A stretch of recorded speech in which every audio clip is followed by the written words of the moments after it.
Good evening and welcome to Talking Point. I'm your host, Dr. Chukwuemaka Wright, coming to you live from the studios of the Ghana Broadcasting Corporation in Accra. We come to you live this and every Sunday on issues of national concern and engage you in the conversations for informed decision-making. We're also streaming live on GBC Ghana Online, on Facebook at Ghana Broadcasting Corporation, and as always, we welcome those listening to us on Unique 95.7.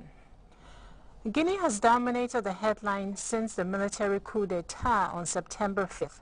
Last week, heads of states and governments of the Ecowas member countries held an extraordinary summit in Accra to deliberate and also agree on the resolutions to restore democracy and peace in Guinea.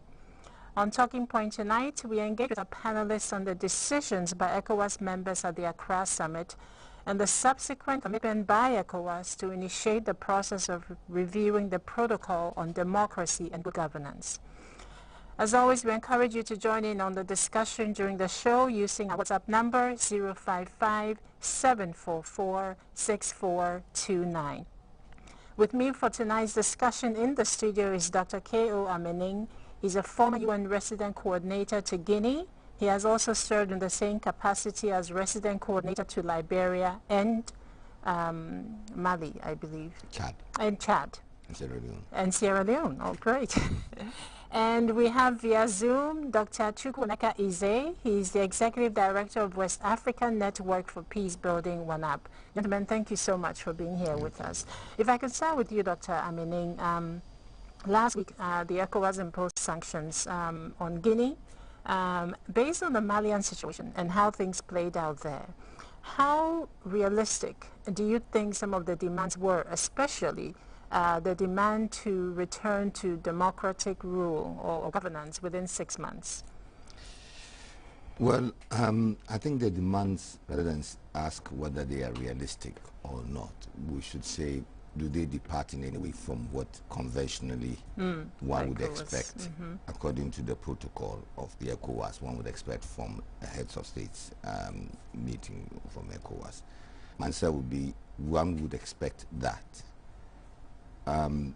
Because a coup d'etat is always regrettable.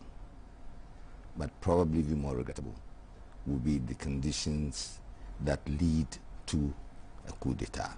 Especially in the past 20 years, efforts have been made to ensure that we do not create conditions that would encourage or give pretext to anyone who is thinking about the coup d'etat.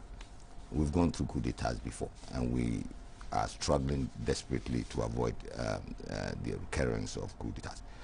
So basically, I can say whatever declarations they made seemed to me very balanced if you put it in the context of the situation in West Africa, also in the context of our history and what we aspire to create in West Africa, but above all, if you put in the context of what Guinea has gone through and what Guinea is going through, I think it's quite balanced. Okay.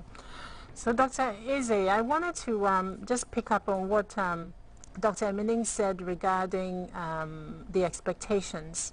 Were your expectations met when you listened to or read the communique that came out after the extraordinary summit? Was there something else that you may have been expecting that maybe did not feature, or was it balanced, to use Dr. Amaning's word? No.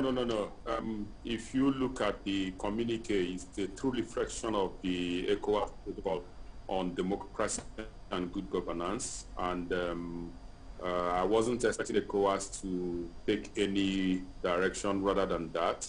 However, I strongly feel that perhaps the 6 months that has been given for the transition to take place would have been put into a reality test, especially with regards to looking at a detailed implementation plan and how realistic that is. I think His Excellency on the studio already hit the nail, hammer on the nail, by looking at what we want to achieve as West Africans. Of course, the ECOWAS protocol on democracy and good governance is very clear about its positions on coup d'etat and how it has zero tolerance on any accession to power that is not through democratic means. However, at times like this, I think it is important that Ecowas actually do a reality check with regards to the timeline that he has given to the military junta. So, Dr. Amaning, I wanted to push a little bit on the statement you made about things that provoke or cause the coup. There is this groundswell of, maybe the word that she used is displeasure, at the fact that the president of Ivory Coast was part of the delegation that went to Guinea. Understandably so, because of what he had done, which is very similar to what happened or precipitated what happened in Guinea. And I wanted to read to you what a journalist said, a Guinean journalist who said, Alassane Ouattara was a copy of Condé. No one wants to see him in Guinea because of that. Was the irony of the situation lost on the ECOWAS members, do you think? I'm trying to understand why that would have happened, knowing how diplomacy is so proper. I wouldn't know. I wouldn't know. I think when you look at it on the surface, he probably would not be, considering what he's gone through and done with his country, he might probably not be a good candidate to accompany the president. But at the same time, if you, from the information I have received, especially from, inside observers, this last summit was one of the most significant and fruitful summits that was held, because my understanding is that the heads of states were able to speak freely and honestly to each other. They were very honest, straightforward to each other. And therefore, if you consider that the two sides, my assumption is that our own president will be on the side of those who would not tolerate not only a coup d'etat, but would not also tolerate a third, fourth term, changing constitutions to suit personal predilections. So he might probably represent that section. And the other person might probably have his own views as to why certain things were done, and therefore they could maybe continue their conversations over there. But he is at least from a French-speaking country, and he might be able to make a case in favor of, as part of the discussions that was held. I think if you look at the communique, one point was clear, was that they were mandated to communicate what the decisions that have been taken to the military regime. So if you consider them as messengers, you understand why the two sides would probably go. Okay. But at the same time, I think it's important to underscore this point, that this is the beginning of discussions, is the first contact, and after that there will be negotiations. I think we can come back to whether 6 months is realistic or not. I'm sure this is the first proposal, and maybe they will be asked to come up with the reason why 6 months will not be appropriate, in line in the context of whatever plans they've made for returning the country to civilian rule. Okay. I want to end this comment by saying something which is more or less from somebody who knows Guinea a bit well. I think both sides, that is the regime, the military, and the ECOWAS, the two sides, should be quite modest in their assertions as to what positions they take regarding how we go back to civilian rule. 1990, the president, at that time he was a military leader, Conte, decided to embark on the transition all by himself. From 1990-93, he became, therefore, a civilian president. So the 3 years of transition was entirely organized by the military. And it was for a long period. In fact, he had given himself 5 years when he decided, he promulgated the Constitution in 1990. He gave himself 5 years, even though he later on finished all the exercise by 1993, and by the end of that year, he had won elections to become the president. But one thing is clear: if you allow them alone to organize this, the likelihood that you get a military changing into a civilian would be there. So it's not probably the idea. We didn't get the best of what we expected. Although I must say that the period that followed, we saw some changes, some positive changes in his 2 terms or nearly 3 terms. In 2008, when he died, 2009, we had a very short transition, 6 months.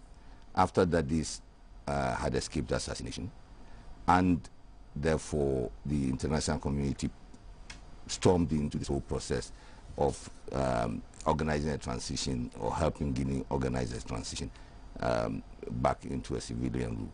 They gave them 6 months. The result is that we had Alpha. And although we succeeded, at that period, we had parliament presided over by civil society. We had a former politician, an old politician, become a prime minister for that period. And they all organized quickly elections and managed to return the country to civilian rule. Okay. And it was believed that Alpha, being the most senior and experienced politician, he would do the rest of the job by helping the country build the political culture and strengthen the institutions that would lead increasingly to democratization. That's not what we saw. So we all have to be careful. 6 months, 3 years, 5 years, we all have to be careful, and look, talk to each other and see how well we can organize this. Okay. Dr. Eze, I wanted to talk to you about the issue of what most people say in terms of Ecowas being sometimes reactive more than proactive. And I just wanted to read to you a quote from a former information director of Ecowas, Adam Magay. And he says that the bloc has not been effective in tackling crises in the region. And specifically, he says they have been sleeping on the wheels of the organization instead of being proactive in addressing the challenges inside its member nations, states. Its 15 member states have been really complacent with those that have been breaking the law within their countries, from Conde to Ouattara. All of the problems at the end of the day then lead to the current situation we are seeing in Guinea. And somehow ECOWAS is now coming in like the doctor after the death. What are your thoughts on this quote? Well, I think from the outside, as a civil society activist, I probably will align myself with the quote you just referenced. However, I think it's also important that we begin to appreciate the limits of ECOWAS with regards to its normative frameworks and policies. ECOWAS is a product of the authority of heads of state and government, and they operate within rules and regulations. Of course, I would wish that clearly we begin to move in the direction of non-indifference rather than non-interference. But each of the ECOWAS member states are sovereign nations, and therefore there's a limit to which ECOWAS can intervene on internal matters of its own member states. And these are guided by rules and regulations, procedures, policies, and frameworks. So what I think that as citizens we might begin to do is to give ECOWAS the mandate to bite more than it is already doing. On the specific quotes you referenced and on the specific issue at hand, there is absolutely nothing ECOWAS or any other intergovernmental organization for that matter could have done under the circumstance. The rules that enabled President Professor Alpha Conde to gain the overwhelming majority of his parliament to amend his constitution and was done within the confines of the constitution of Guinea.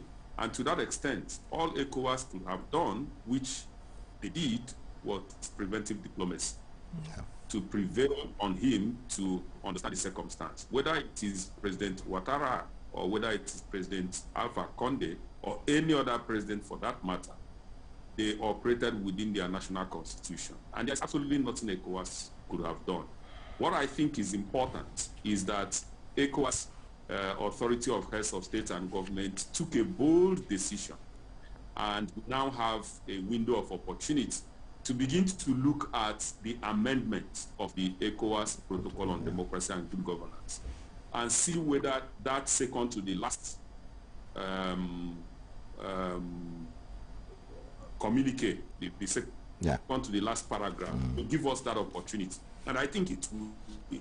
Remember that somewhere around 2014, while President Mahama was the chair of Authority of State and of Heads of State and Government, together, my organization, together with the Ecowas Commission, already pushed for that amendment to include term limits on the Ecowas Protocol on Democracy and Good Governance. Unfortunately, that did not stay through because two countries of Gambia and Togo opposed it. So today, that's what we have. If we had succeeded with that amendment, you would have seen that ECOWAS will have a bite. But under this circumstance, there is nothing, absolutely nothing ECOWAS could do under the circumstance. So what we now need to do is to take lessons from Mali, from Guinea, and probably from any other country that might want to try that to begin this process of amendment. Do you want to add anything too? I fully agree with Dr. Eze. In fact, I have nothing really to add. I think somehow, sometimes we are a bit unfair towards ECOWAS. They don't have the tools, the legal tools that would allow them to intervene before the crisis. And I think it's important that they give themselves the tools so that future crises they can work to avoid. But let me say this.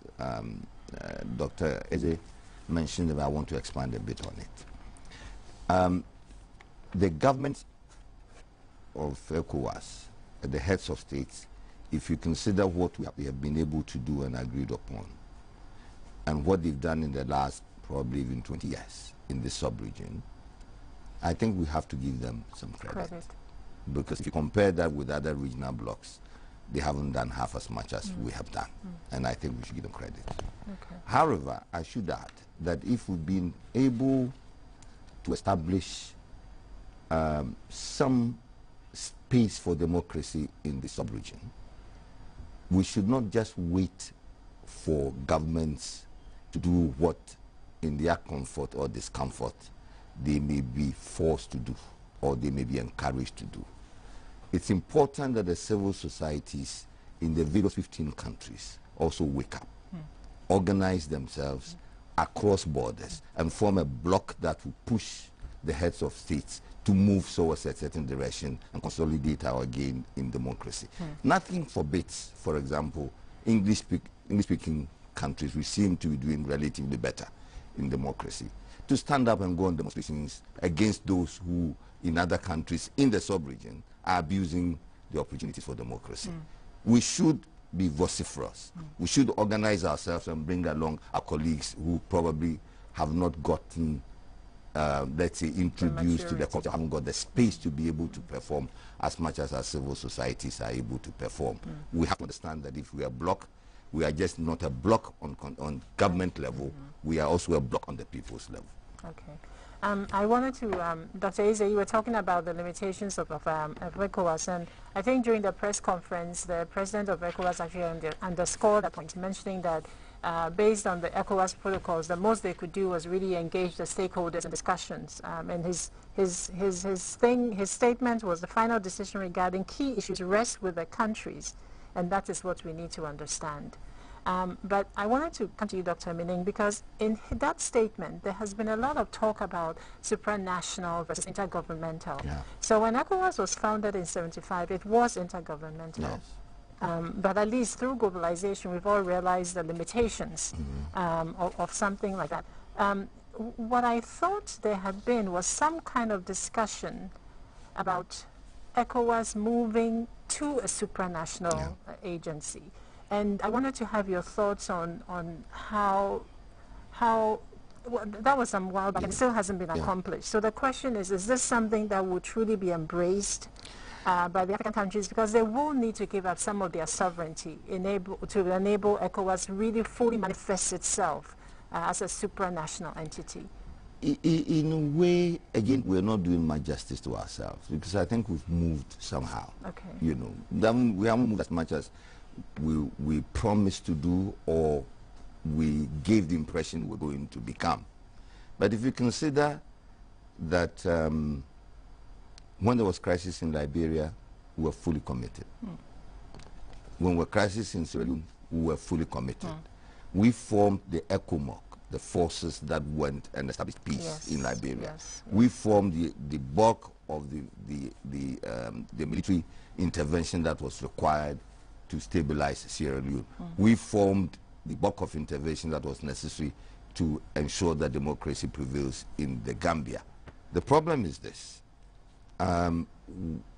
We don't seem, in the last 5 years or so, or 6 years, or 10 years, we don't seem to be able to mobilize the resources and the commitment that would allow us to take some of these bold steps we took some 20 years ago. I give you an example of Mali. Why should it be the French and the others and all that who are in the forefront? We have the capacity to be able to organize and make it a West African and African issue. And we have the network and the culture to be able to engage the other Africans who are the other side of the fence, who are attacking their own country. We can have the capacity to negotiate and discuss with them, as we did in Sierra Leone, as we did in Liberia. So we seem not to be leveraging the experience and the achievements we've made in the past. We could probably do much better.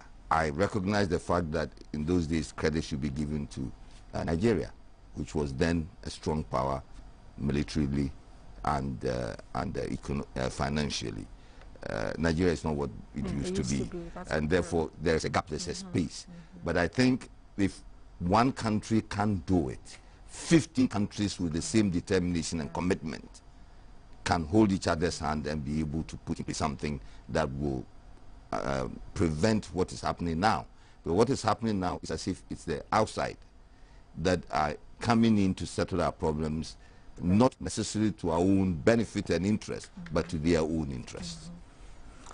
So, Dr. Eze, you mentioned the issue of constitutionalism when you said that the third terms that both of these presidents sought were done within the framework of the Constitution. I wanted to take us back to the Loma Declaration. And at that point, at that time, one of the things they wanted to do was provide a platform to support democratic governments and also deter any form of unconstitutionalism. For many people in those countries where the president sought a third term, they thought that was unconstitutional. So I wanted to ask you, how does Ecowas define unconstitutionalism? And if things like the push for a third term, which is not originally in the Constitution, precipitates or can provoke something like this, what are your thoughts on some of the conversations the member states could begin to have when they talk about reforming the protocol on good governance and democracy? Unfortunately, there is a difference between what we wish and what the law says, especially with regards to the difference between morality and law.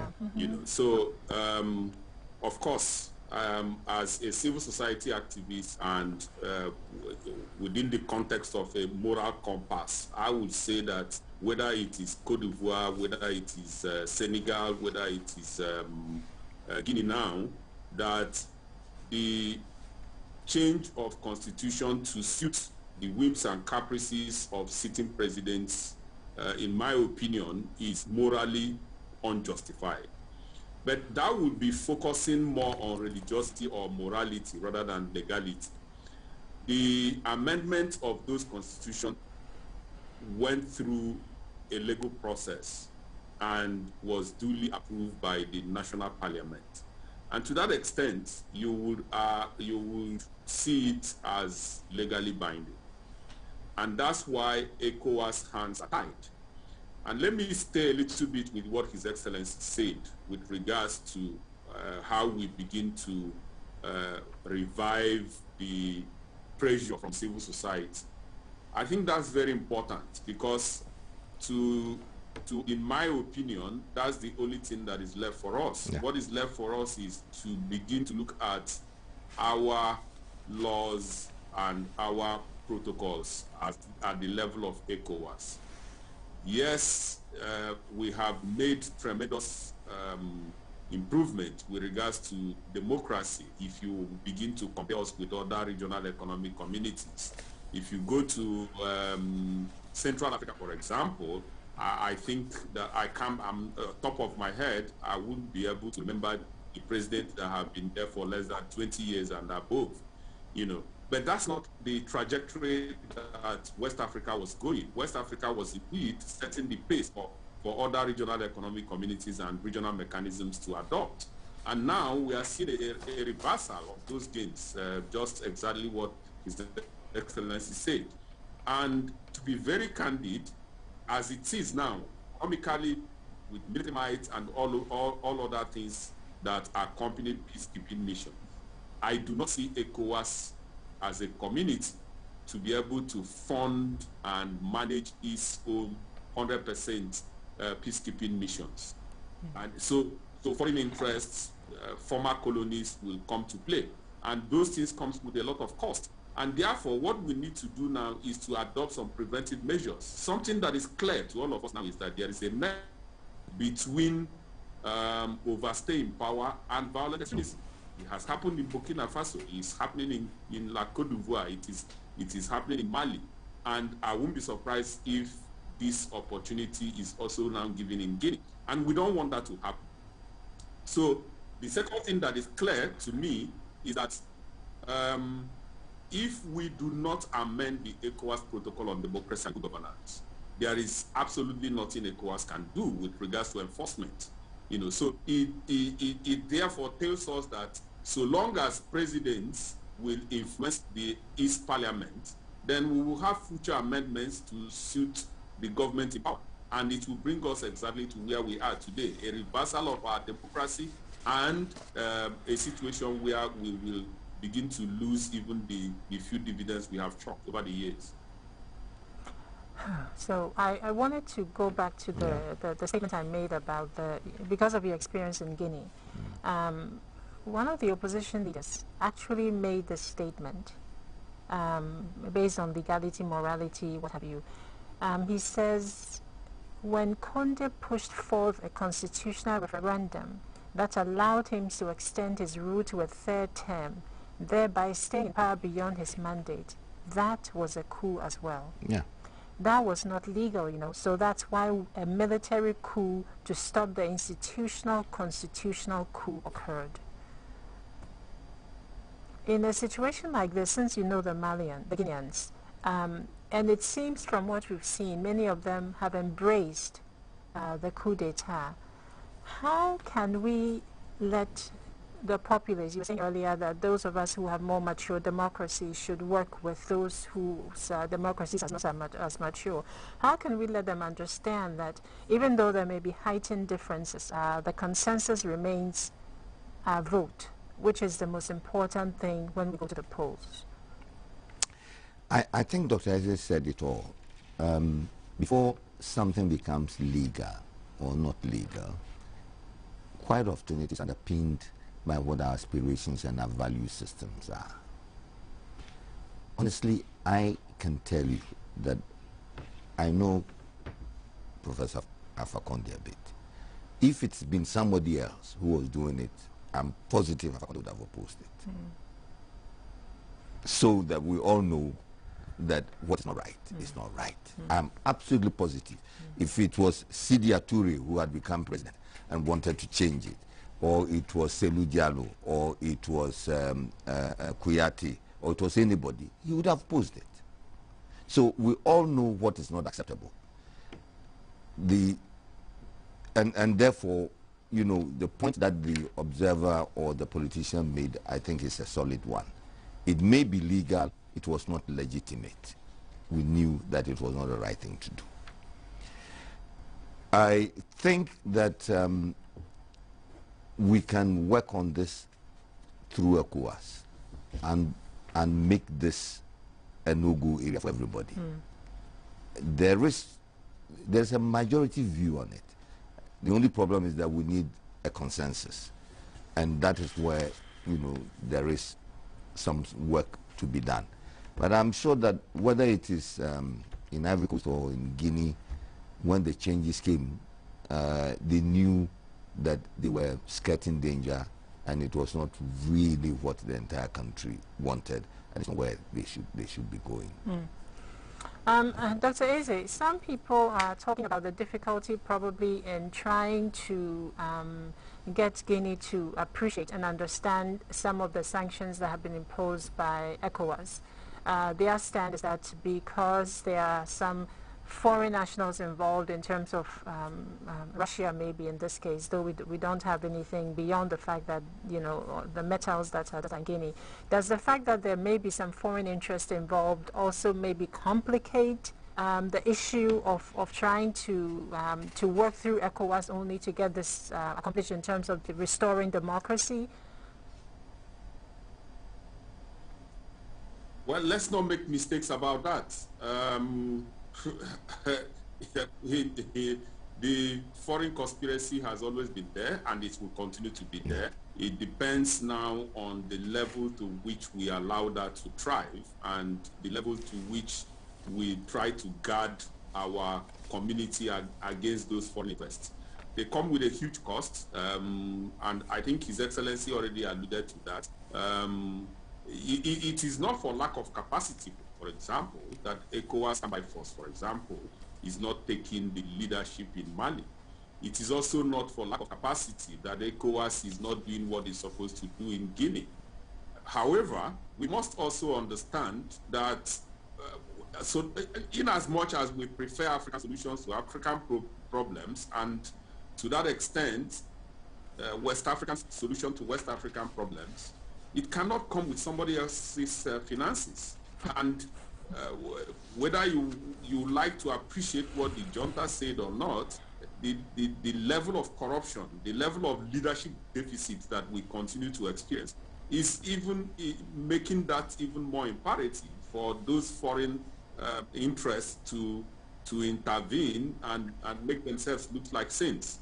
You know, so you little wonder why people were on the streets of Mali and Guinea celebrating the takeover by the military, even though they understand the illegality and how that will reverse our democratic journey. You know, so it tells you that we have serious governance deficits, serious leadership deficits that we also need to address to begin to respond to the welfare of citizens and provide the dividends of democracy. Otherwise, even the citizens will turn blind eye, and when the military takes over from constitutionally elected government.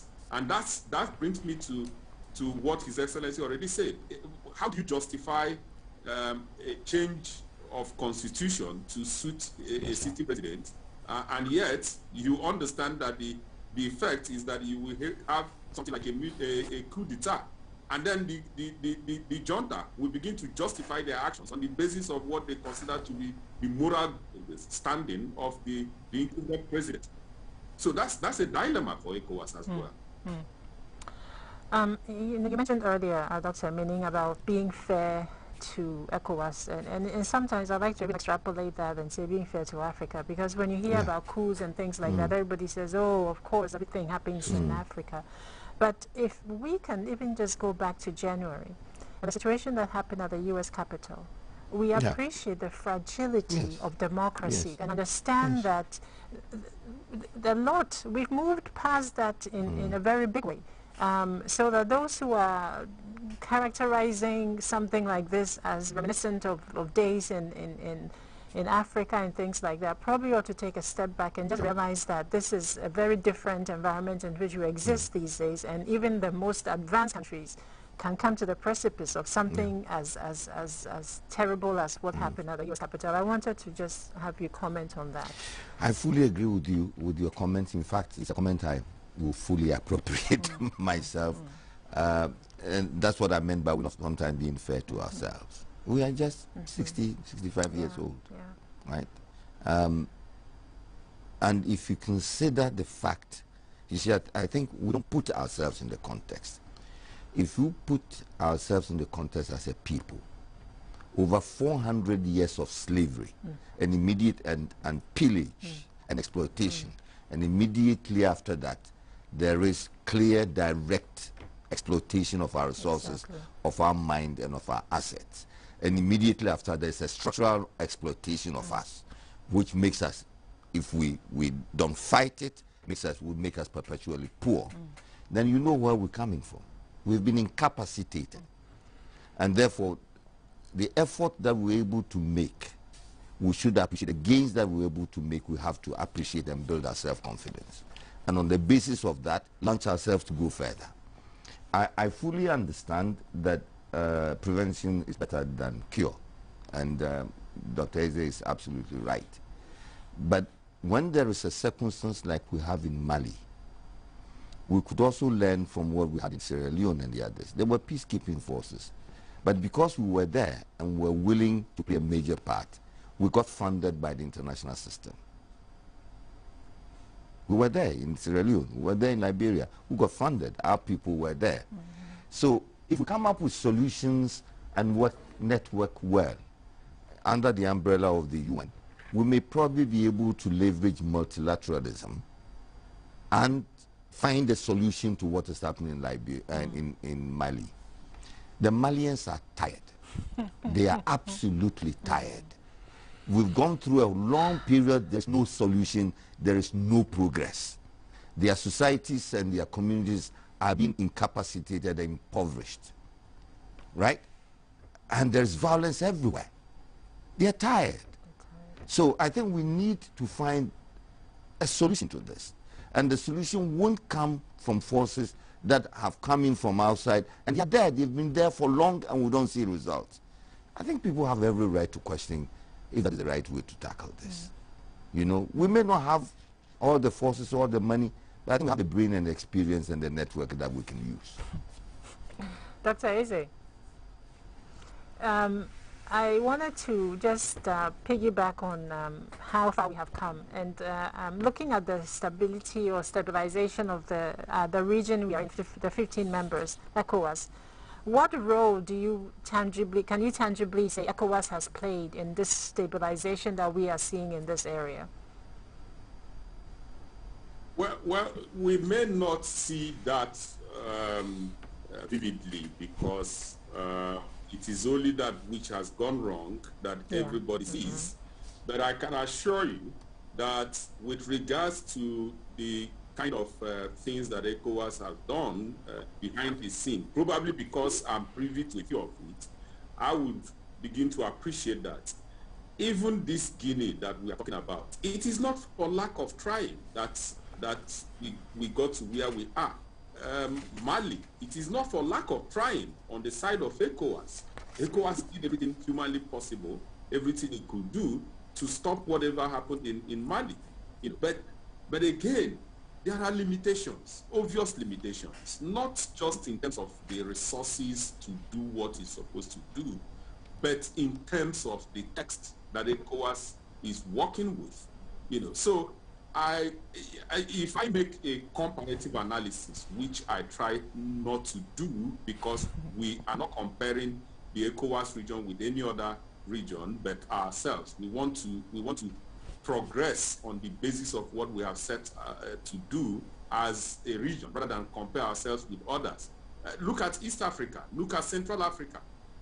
So these are areas where I'm not even sure how much the citizens have a voice in what takes place at the level of the management of the intergovernmental organization. But today in ECOWAS, I can tell you for sure that we have a say. So, and to that extent, what we need to do is to just do exactly what His Excellency has said. That it looks like we recorded a lot of mileage and then we suddenly went to sleep. Civil society, the civil societies are shrinking and not a lot of voices are being heard. I can tell you that we don't longer have the kind of critical voices we used to have in the civil society sector. I'm sure that even you in the media, you will count on your finger how many of the civil society voices continue to hear on a daily basis. In the past, it was much better. So even with all the challenges, I think we need to rise to the occasion. And like I said, the authority of heads of state and government has provided the leeway for us to do that. They have already alluded in their last communique that we need to review the protocol on democracy and governance to be able to strengthen our democratic culture and make progress rather than they have consequences for the region. Where consequences if we don't arrest it at this point in time. So, Dr. Amaning, the military junta is now engaged in stakeholder discussions, Yes. and they say the goal of that is to discuss the formation of a government of national unity. Do you see this as a promising sign? Yes, it is. It is a promising sign. Actually, I feel encouraged by what has happened so far in Guinea. We don't know much about the leader. Actually, he's totally new on the scene. Very little is known. And Guineans are discovering him. But I know that in the past 15 years or so, Guinea has evolved in a way that there are political leaders and political groups that are capable of mobilizing people's support.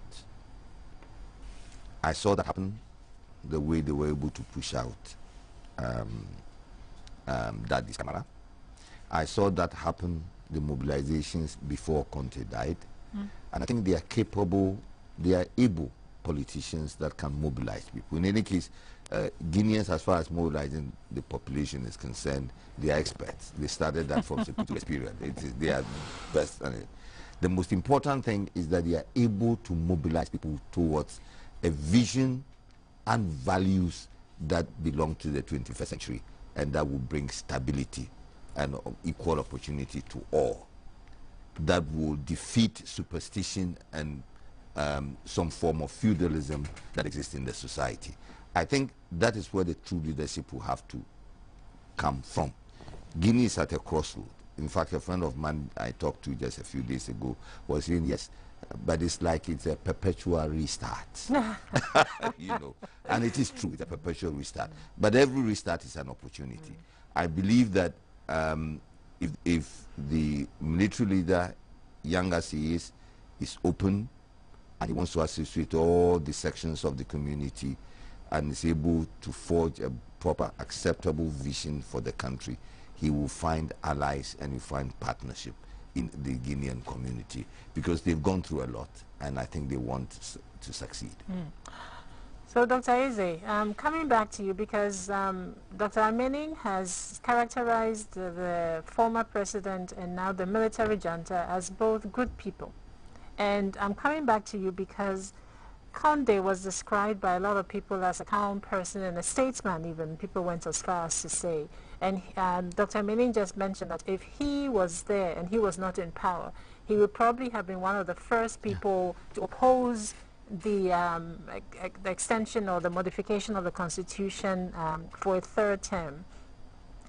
So this question is probably philosophical in nature, because you have all these good, great people who come into power, and then something happens, and goodness knows what, and they don't want to leave. And I want to pick what you said. You said they need to espouse a vision and values of the 21st century. And again, this is really a philosophical question, but what does happen to these few good men who get there, and then for whatever reason, they suddenly change or forget what their vision and values of the 21st century were for their countries? Well, to be very honest with you, what I can express is disappointment rather than shock. Remember that President Tanja of Niger was the then chair of the Authority of Heads of State and Government when the current protocol on democracy and good governance was even signed. So he was the first to sign as the chair of the authority. And what happened years later? He tried to to set all those aside and try to change the constitution. Go to Burkina Faso. Go to it was even attempted in Nigeria. It's just that the Nigerian parliament they were strong enough to go in a different direction than the president did. So what does that tell us? I think that politics in our own time is an industry. People do not move from profession to politics. People rather go into politics and remain in politics. So even when they lose elections, they remain in the corridors of power and begin to work how to get themselves into power. So what does that tell us? What that tells us is that because politics and government is a huge industry where people decide who gets what, when, and how, the tendency for people to stay in power for a very long time is very high, except you have key institutions of the state that is strengthened enough to moderate people's behavior. Even if it is America, to the best of my knowledge, if America did not have strong institutions, nobody should tell you that Donald Trump would have left power. Yeah. So how do we invest in some of these laws and protocols and normative frameworks that will give the institutions with the ability to moderate politicians and political behavior more bites than to begin to think that because you have been in opposition for a long time, preaching one thing or the other, that when you come to power, you do something different. I do not see that happen. I have been more disappointed than any other person in this region, seeing those who were on this side before they get into power, suddenly refuse to change and even do worse than those they were criticizing. So who does the guard? I think that's the question. Thank you, Dr. Isaiah. I'll read a few statements from the viewers and listeners. Good evening to you, Madam, and your panelists. Regarding the political impasse in Guinea, I think the coup leaders have done so well by helping to defend the democratic culture the Guineans carved for themselves some year ago, so that no democratic dictator manipulates the constitution to suit his whims and caprices. The 6-month period within which the coup makers are to return the country to constitutional rule as ordered by Ecowas is not only needless but practically impossible. I think Ecowas reneged on its responsibility by not applying sanctions on Mr. Condé when he decided to embark on the selfish agenda. Instead, needless pressure is now being mounted on those who helped in restoring the democratic principles. The coup leaders need ample time to put things in order. Ecowas is now a reactional tool. It ought to be proactive. And this is from Anthony Ojuro Nkrumah at Obuasi. The second comment is from Gideon Amu from Botiano. One of the biggest contemplations from the ECOWAS bloc is how to make regulations that would check the rather rampant constitutional changes for selfish gains vis-à-vis a genuine public call for constitutional changes. That balance could be challenging to strike, even more so in light of international law. Can your panelists share their thoughts on how the bloc could work around this? Maybe that's something. I didn't hear that. The biggest concern is how to make regulations that will check the rampant constitutional changes for selfish gain vis-à-vis a genuine public call for constitutional changes. Well, I think that's what we just said. It's since all the countries in ECOWAS are not at the same level of the maturity of political institutions and civil society effectiveness, we should not expect that within the countries they would develop sufficient guarantees against such tendencies. However, the move towards a supranational national ECOWAS is, I think, our best bet and our salvation. We are just a couple of steps away from it. I believe that is where we should go. Because whether we like it or not, we have seen in quite a few cases where individuals in certain countries of the ECOWAS have had to make recourse to judicial institutions outside, and they have managed to obtain justice. Okay. So it's important now to develop our national institutions. But let me just say one thing and add to what Eze said, please. If you observe very carefully, what is our biggest problem, and we seem not to be dealing with it in Africa, is that our leaders, because they enjoy a large dose of power and they are not checked by counter institutions, they develop friendship with commercial interests which are external, and the benefit of it they distribute around and are easy to influence a whole group that would not want to go away. So there's a combination of external commercial interests that gain massively from the resources we have, and who want, because they've gained an inroad into an existing president or presidency, they will want that to continue. The only way we can check this is to have the rotation that we have. That is 2 terms you go. Interesting. I'll read one final comment. What do you expect if a civilian leader keeps changing the constitution to maintain power? What does Ecowas do when a president maintains power against the will of the people? That seems to be the overriding statement. Dr. Eze, you know, we talked about, or rather Dr. Lee brought up ECOMOC and how successful it was in Liberia. But there was also...